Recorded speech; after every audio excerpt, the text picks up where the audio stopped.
ایک دفعہ کا ذکر ہے کہ ایک چھوٹے اور پرسکون گاؤں میں ایک لڑکا رہتا تھا جس کا نام عامر تھا۔ عامر بہت شوق سے تصویریں بناتا تھا اور اپنی ہر سوچ کو کاغذ پر اتارتا تھا، چاہے وہ درخت ہوں، جانور یا خیالی مخلوق۔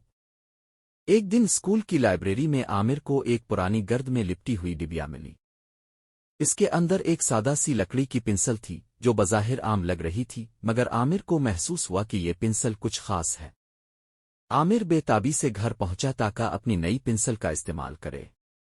کھڑکی کے پاس بیٹھ کر اس نے ایک پرندہ بنایا۔ جیسے ہی اس نے آخری لکیر کھینچی، حیران کن طور پر پرندہ پر پھڑپڑاتا ہوا کاغذ سے باہر نکل آیا۔ عامر کی آنکھیں حیرت سے کھلی کی کھلی رہ گئیں۔ یہ کیسے ممکن تھا؟ کیا یہ پنسل واقعی جادوئی تھی؟ عامر کی خوشی کا کوئی ٹھکانہ نہ رہا۔ اس نے مزید چیزیں بنانا شروع کی، پھول جو فوراً کھل اٹھے، ایک گیند جو کمرے میں اچھلنے لگی، اور ایک ننھا سا بلی کا بچہ جو اس کی گود میں آ کر میاؤں میاؤں کرنے لگا۔ جتنی بھی چیزیں عامر نے پنسل سے بنائیں وہ سب زندہ ہو گئیں۔ عامر کے دل میں طرح طرح کے خیالات آنے لگے کہ وہ اس جادوئی پنسل سے کیا کچھ کر سکتا ہے۔ لیکن جلد ہی عامر کی یہ خوشی شرارت میں بدل گئی۔ اگر میں کوئی بڑی اور خطرناک چیز بناؤں تو، عامر نے سوچا۔ ایک بڑی سی مسکراہٹ کے ساتھ اس نے ایک شیر کی تصویر بنائی۔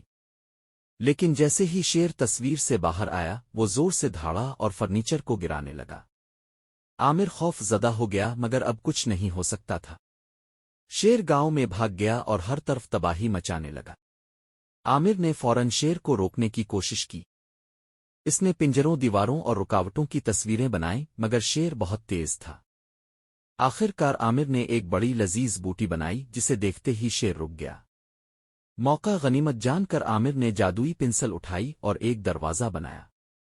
شیر واپس کاغذ میں قید ہو گیا۔ عامر نے سکون کا سانس لیا اور سوچا کہ یہ جادوئی پنسل اس کے لیے بہت بڑی طاقت تھی، مگر اس نے اس کا غلط استعمال کیا۔ اس دن سے عامر نے فیصلہ کیا کہ وہ اپنی تخلیقی صلاحیتوں کو ہمیشہ اچھے کاموں کے لیے استعمال کرے گا اور ہر کام سوچ سمجھ کر کرے گا۔ یوں گاؤں میں دوبارہ امن آ گیا اور عامر کو سب جادوئی پنسل والا لڑکا وہ کہنے لگے، نہ کہ اس کی شرارتوں کی وجہ سے، بلکہ اس کی خوبصورت اور سوچ سمجھ کر بنائی گئی تخلیقات کی وجہ سے۔ کہانی کا سبق: طاقت کے ساتھ ذمہ داری آتی ہے۔ اپنی تخلیقی صلاحیتوں کا استعمال ہمیشہ دانشمندی سے کرنا چاہیے۔ Like my video.